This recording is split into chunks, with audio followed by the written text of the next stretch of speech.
GS for all के इतिहास के इस क्लास में आपका स्वागत है।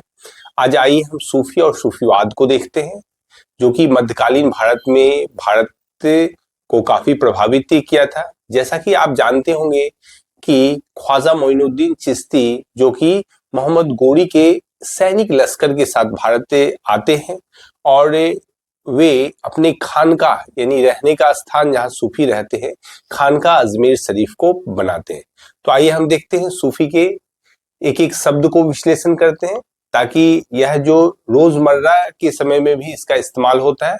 तो आप आइए कुछ टर्म को जानते हैं हम। सूफी आंदोलन, सूफिज्म या सूफीवाद। तो अबू हासिम ने सबसे पहले सूफी शब्द का प्रयोग किया था। तो देखा जाए तो यह सूफी शब्द है, यह अरबी शब्द है और यह कई इसका अर्थ लगाया जाता है। जैसे देखिए, सूफी जो है अरबी शब्द सूफ से बना हुआ है, जिसका अर्थ होता है ऊनी वस्त्र। मतलब कहते हैं कि लोग मध्य एशिया में ऐसे संत रहते थे जो कि ऊनी वस्त्र पहनकर देखा जाए तो समानता, उदारता एवं भाईचारे की भावना का प्रचार करते थे। इसी कारण इसको सूफी कहा गया। तो कई लोग बोलते हैं सफ से इसका मतलब लिया जाता है। सफ का मतलब होता है पवित्रता। तो जो पवित्र भाव से व्यक्ति ईश्वर की आराधना करता था तो उसको भी सूफी कहा गया है। तो एक और सुफा एक शब्द होता है, कहा जाता है कि मदीने के निकट एक चबूतरा है और वहां पर आध्यात्मिक चेतना से युक्त व्यक्ति खुदा के आराधना में लीन होता था, उसको सूफी कहा जाता। तो इसका बहुत सा मत है कि सूफी शब्द कहाँ से आया, लेकिन जहां ज्यादातर देखा जाए तो सूफ शब्द, जिसका अर्थ है ऊनी वस्त्र, और ऊनी वस्त्र पहनकर भाईचारे, सद्भावना और उदारता का जो प्रचार करते थे संत, उसको सूफी कहा गया। तो ये मोटे मोटे अर्थ में जानिए आप। अब देखिए कुछ शब्दावली है जिसमें सूफी में खासकर देखा जाए तो पीर, जिसको मुर्शिद कहा जाता है, या मुरीद यानी शिष्य, यह शब्द बहुत ही इंपॉर्टेंट है। देखिएगा, देखिए पीर या मुर्शिद यानी गुरु को कहा जाता है। जो सूफी संत हैं वो पीर या मुर्शिद कहलाते हैं, और उनके जो मानने वाले हैं, उनके अनुयायी हैं, उनके शिष्य जो है संतों के, तो उनको मुरीद कहा जाता है। तो ये दो टर्म आप ध्यान रखिएगा, पीर या मुर्शिद या और मुरीद। देखिए मठ या खानका कहा जाता है। सूफी संत जहां एकांत में रहते हैं उसको खानका कहा जाता है। देखिए सूफी संत जहां एकांत में निवास करते हैं। अब देखिए कुछ एक और टर्म है, बासरा। सरा का मतलब होता है कानून। कानून जो है इस्लाम में कानून शरीयत के अनुसार आती है, यानी कुरान ही मूल स्रोत है उसका। तो जो कुरान या फिर उसमें बताए गए नियमों से आबद्ध होकर चलते हैं, उनको बासरा कहा जाता है। मतलब नियम के साथ, शरीयत के साथ चलने वाले जो संत हुए या संप्रदाय हुए, उसको बासरा कहा जाएगा। देखिए इस्लामिक सिद्धांत के समर्थक। और बेसरा मतलब जो इस्लामिक सिद्धांत यानी शरीयत के नियमों से मुक्त है, उनको बेसरा कहा जाएगा। देखिए बेसरा का मतलब होगा इस्लामी सिद्धांत से बंधे नहीं होते हैं जो सूफी। अब आगे आइए, दरगाह। आपने दरगाह बार बार देखा होगा, जैसे ख्वाजा मोइनुद्दीन चिश्ती का दरगाह आपको अजमेर शरीफ में मिलेगा। फिर निजामुद्दीन औलिया का दरगाह, वो आपको दिल्ली में मिलेगा। इस तरह बहुत से सूफी संत होते हैं तो उनके दरगाह होते हैं। तो दरगाह कहा जाता है जहां सूफी संतों को दफनाया जाता है। अब देखिए आगे, जियारत एक शब्द है। तो दरगाह पर जाकर भक्त जनों का पूजा पाठ करना, इसको जियारत कहते हैं। तो कई लोग बोलते हैं कि हम तो अजमेर शरीफ की जियारत करके आए हैं। मतलब आप समझ गए होंगे, सूफी संत जो ख्वाजा मोइनुद्दीन चिश्ती को वो चादर चढ़ा के आए हैं। तो ये जियारत वर्ड का इस्तेमाल होता है। और उर्स देखिए क्या होता है, यूनियन विथ गॉड। मतलब अल्लाह के साथ पीर या जो मुर्शिद हैं का विवाह, यानी अल्लाह में पीर का मिल जाना, यानी मृत्यु के बाद। तो मृत्यु के बाद देखा जाए तो सूफी जो होते हैं अल्लाह की जो आराधना करते हैं और उसके साथ उनका मिलन हो जाना, इसी को उर्स कहा जाता है। तो उर्स एक त्योहार के रूप में भी मनाया जाता है, ये ध्यान रखिएगा। आप देखिएगा यहाँ उर्स लगा हुआ है, मेला लगा हुआ है। तो किसी विशेष सूफी संतों के याद में वहां उर्स का आयोजन किया जाता है। भारत में देखा जाए तो अबुल फजल जो आईने अकबरी का लेखक है, जो अकबर के दरबार में रहता है, उसने भारत में बहुत से सूफी सिलसिलों की चर्चा की है, जिसमें से कहा है कि उसने मुख्य 14 सिलसिले भारत में हुए थे, जिसमें से कुछ ही सिलसिले प्रसिद्ध हुए भारत में। खासकर उत्तर भारत में देखा जाए तो चिश्ती और सुहरावर्दी या फिर नक्शबंदी और कादरिया ऐसे सिलसिले भारत में प्रसिद्ध हुए हैं। तो आइए आगे चल के देखा जाए। कालांतर में सूफी आंदोलन दो भागों में बंट गया। एक को बासरा कहा जाता है, मतलब शरीयत को मानने वाले यानी इस्लामी सिद्धांत को मान के चलने वाले, ये बासरा कहते हैं। देखिए, शरीयत को मानते हैं और उदारवादी ढंग से ये प्रचार करते हैं। सूफी का मतलब ही होता है कि इस्लाम के कट्टरता को त्याग कर देखा जाए उदारता की बात करना। तो ये देखिए उदारवादी भी है ये और शरीयत को भी मानते हैं, जिसमें मुख्य रूप से देखिए भारत में चलने वाले प्रसिद्ध सूफी सिलसिले में चिश्ती और सुहरावर्दी सिलसिला है। और दूसरा देखा जाए बेसरा, यह शरीयत से बंधे हुए नहीं है बल्कि यह काफी घुमक्कड़ किस्म के होते हैं और उदारवादी विचारधारा को लेके चलते हैं। तो उदारवादी विचारधारा देखा जाए तो बासरा और बेसरा दोनों में आपको मिलेगा। तो आइए एक एक करके हम सूफी संत को जानते हैं और उनका किस स्थान से संबंध है और उसके प्रसिद्ध जो शिष्य थे, मतलब मुरीद थे, कौन कौन शासक हुए हैं दिल्ली सल्तनत में, तो उसको हम देखते हैं। ये हम मध्यकालीन भारत में प्रचलित सूफी सिलसिले एवं उनके प्रमुख संतों को देखते हैं। तो सूफी सिलसिले का मतलब ऑर्डर या संप्रदाय होता है, ये ध्यान रखना है। और जैसा कि आप जानते हैं कि अबुल फजल ने अपने आईने अकबरी में भारत में प्रचलित 14 सिलसिले का उल्लेख किया था, जिसमें से भारत में अगर देखा जाए तो सर्वाधिक लोकप्रिय चिश्ती और सुहरावर्दी सिलसिला को मिलता है। और इसके साथ साथ भारत में कुछ अन्य सिलसिले भी हैं, जिसमें से आप सत्तारी, कादरी, नक्शबंदी, बहुत से सिलसिले को देख सकते हैं। तो इसमें हमें मूल रूप से चिश्तिया संप्रदाय और देखा जाए तो सुहरावर्दी संप्रदाय के बारे में चर्चा करेंगे, जिससे प्रश्न बनते हैं। तो यदि आपने जाना कि सूफी मत की उत्पत्ति यानी इसकी पैदाइश जो है ईरान के क्षेत्र में हुई थी और यह मध्य एशिया से भारत आया था मुस्लिम आक्रमणकारियों के द्वारा। जैसा कि आप अगर चिश्ती सिलसिले को देखें तो चिश्ती सिलसिले के संस्थापक ख्वाजा मोइनुद्दीन चिश्ती 1192 में मोहम्मद गोरी के साथ यानी उनके सैनिक लश्कर के साथ भारत प्रवेश करते हैं और इन्होंने अपना मुख्य केंद्र अजमेर शरीफ बनाया था। तो ये ध्यान में रखिए आप। और इसके साथ साथ जो प्रमुख इनके संत हैं, चिश्ती संप्रदाय को मानने वाले संत हैं, उसमें प्रमुख है हजरत निजामुद्दीन औलिया, जिनका दिल्ली में मकबरा है, बाबा फरीद, जिनका फरीदाबाद हरियाणा में मकबरा है, बख्तियार काकी, जहां आप महरौली यानी दिल्ली में इसके मकबरे को देख सकते हैं, और शेख बुहरानुद्दीन है। तो ये ध्यान रखिएगा। और यह है इनका केंद्र दौलताबाद, ये दक्षिण भारत हो जाता है और इनका मकबरा भी दौलताबाद में अवस्थित है। अब आइए हम एक एक करके इनको देखेंगे। हजरत निजामुद्दीन औलिया एक प्रमुख संत है चिश्ती सिलसिले के, तो इसको हम बाद में देखते हैं। तो पहले हम लोग देखें बाबा फरीद को और बख्तियार काकी को देखिए। तो बख्तियार काकी जो थे वो मुख्य रूप से आध्यात्मिक शिष्य माने जाते हैं ख्वाजा मोइनुद्दीन चिश्ती के। और आपने देखा था कुतुबुद्दीन ऐबक ने कुतुबुद्दीन बख्तियार काकी की ही याद में कुतुब मीनार का निर्माण करवाया था। और बाबा फरीद को बख्तियार काकी ने ही जो शिष्यत्व प्रदान की थी, मतलब उन्हें दीक्षा प्रदान की थी।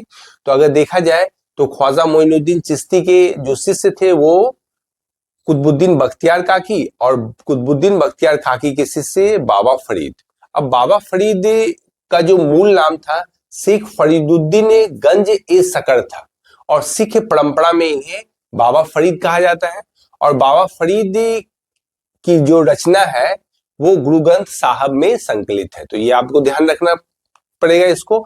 और आप हरियाणा में जो फरीदाबाद शहर की स्थापना की गई है तो यही बाबा फरीद के नाम पर ही की गई है। तो ये तथ्य आप ध्यान में रखिएगा।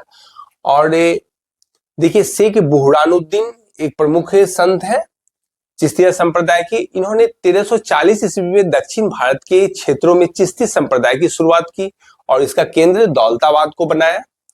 और देखिए आगे सुहरावर्दी सिलसिला, तो इसके संस्थापक शेख शिहाबुद्दीन उमर सुहरावर्दी थे।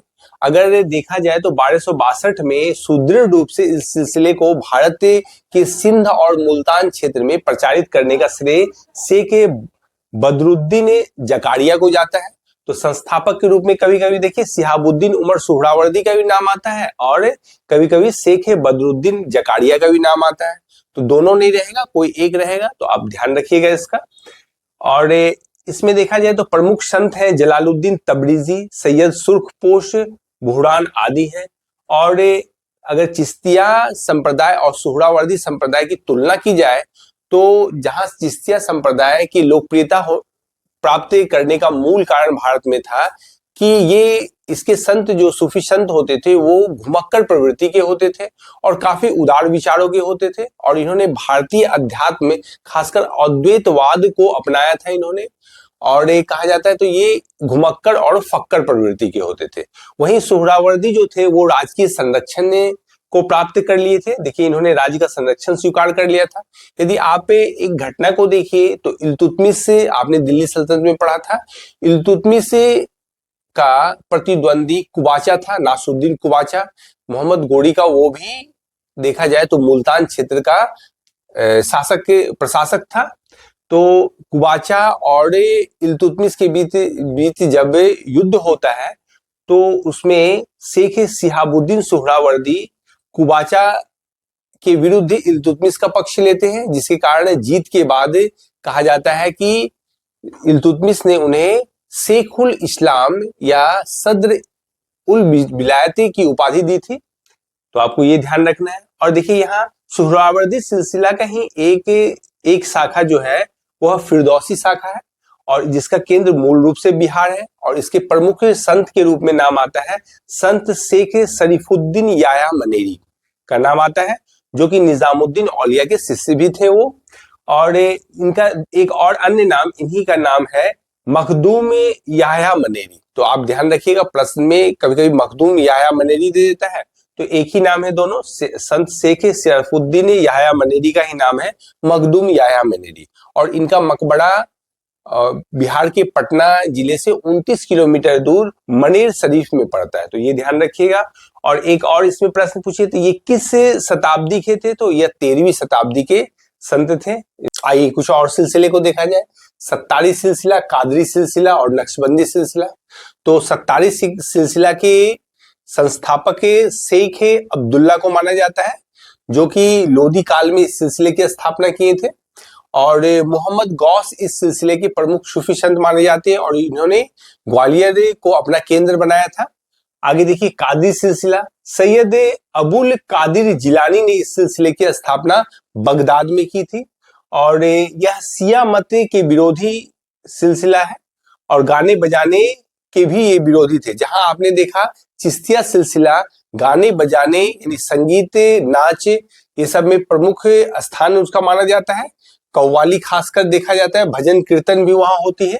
तो ये कादरी सिलसिला जो शिया मत का विरोधी सिलसिला था और गाने बजाने पर भी यह प्रतिबंधित करता था अपने को। और इसमें एक तथ्य जानिए, राजकुमार दारा सिकोह जो थे वो कादरी सिलसिले के सूफी संत मुल्ला शाह के शिष्य थे। दारा सिकोह यही शाहजहां के पुत्र और औरंगजेब के बड़े भाई दारा सिकोह। आगे देखिए नक्शबंदी सिलसिला, इसकी स्थापना ख्वाजा उबैदुल्लाह ने की थी और भारत में स्थापना ख्वाजा बकी बिल्लाह ने की थी। और इसके शिष्य जो थे शेख अहमद सरहिंदी थे, जो अकबर के समकालीन थे, और इन्होंने ही नक्शबंदी सिलसिले को भारत में लोकप्रिय बनाया। तो कुछ सिलसिले देखें आप जहां उदार होते थे तो कहीं वो कुछ कट्टर होते थे। तो इस प्रकार आपने विभिन्न सिलसिले को जो भारत में मध्यकाल में प्रचलित हुए उसको जाना और उसका भारतीय समाज में भी अपना एक व्यापक प्रभाव पड़ा। आइए अब हमें हजरत निजामुद्दीन औलिया के विषय में कुछ जानते हैं। जैसा कि आप इनके बारे में जानते हैं कि यह चिश्तिया संप्रदाय के थे और भारत में चिश्तिया संप्रदाय को प्रसिद्ध करने में इनका महत्वपूर्ण योगदान है। और इनका कालखंड जो है 1238 से 1325 तक है, और इनके मुर्शिद या पीर या गुरु जो है वो कुतुबुद्दीन बख्तियार काकी हैं, और इनके मुरीद यानी शिष्य जो है फरीदुद्दीन गंज ए शकर को कहा जाता है, जिन्हें बाबा फरीद के नाम से जानते हैं। और इनका दो केंद्र था, एक अजोधन जो पाकिस्तान में है, अजोधन जो कि वर्तमान में पाकिस्तान में है, और एक हासी, और फरीदाबाद के निकट है जो ये हरियाणा में है, ध्यान रखिएगा। और इनके दूसरे जो महत्वपूर्ण शिष्य थे वो अमीर खुसरो थे। कहा जाता है कि इनकी जब मृत्यु हुई थी शेख निजामुद्दीन औलिया की, और अगले दिन जब पता चला अमीर खुसरो की कि उनके जो गुरु है उनकी मृत्यु हो गई है, तो इसके कारण अगले ही दिन अमीर खुसरो की भी मृत्यु हो जाती है और इन्हें इन्हीं के कब्र के निकट दफनाया जाता है। आइए हम देखें इनके बारे में। तो ये गयासुद्दीन तुगलक, शेख निजामुद्दीन औलिया के बारे में, ये गयासुद्दीन तुगलक के समकालीन थे। औलिया की लोकप्रियता से भयभीत होकर तुगलक ने उसे दिल्ली छोड़ने का आदेश दिया। गयासुद्दीन तुगलक के जब बंगाल अभियान से रिटर्न दिल्ली आ रहा था तो उसने औलिया को दिल्ली छोड़ने के लिए कहा। इसी पर औलिया ने कहा था, हनूज ए दिल्ली दूर अस्ते, यानी दिल्ली अभी दूर है तुम्हारे लिए गयासुद्दीन तुगलक। और बात भी सही हुई, वह बंगाल से लौट ही रहा था, दिल्ली पहुंचा भी नहीं था, रास्ते में ही इसकी मृत्यु हो गई गयासुद्दीन तुगलक की। तो इसी के कारण यह लोकोक्ति एक तरफ से, यह वाक्य जो है काफी प्रसिद्ध हो गया, हनूज ये दिल्ली दूरस्थ है, यानी दिल्ली अभी दूर है। तो आप देखिए, हजरत निजामुद्दीन औलिया ने अपने समय में 7 सुल्तानों का दौर देखा था और इनके प्रिय शिष्य में अमीर खुसरो थे, जिनका मकबरा इन्हीं औलिया की दरगाह के निकट है, जिसे छोटी दरगाह कहा जाता है। और अमीर खुसरो ने भी 7 सुल्तानों के दौर को देखा था, जैसा कि आपने दिल्ली सल्तनत में पढ़ा था। और देखिए, सूफी समा, ये जो सूफी संगीत है जिसमें एक कव्वाली का गायन होता है, उसके जनक माने जाते हैं अमीर खुसरो को ही माना जाता है। तो इस प्रकार आपने मध्यकालीन भारत में सूफीवाद और सूफी से परिचय प्राप्त किया। और कल हम फिर भक्ति आंदोलन देखेंगे। आज के लिए इतना ही, धन्यवाद।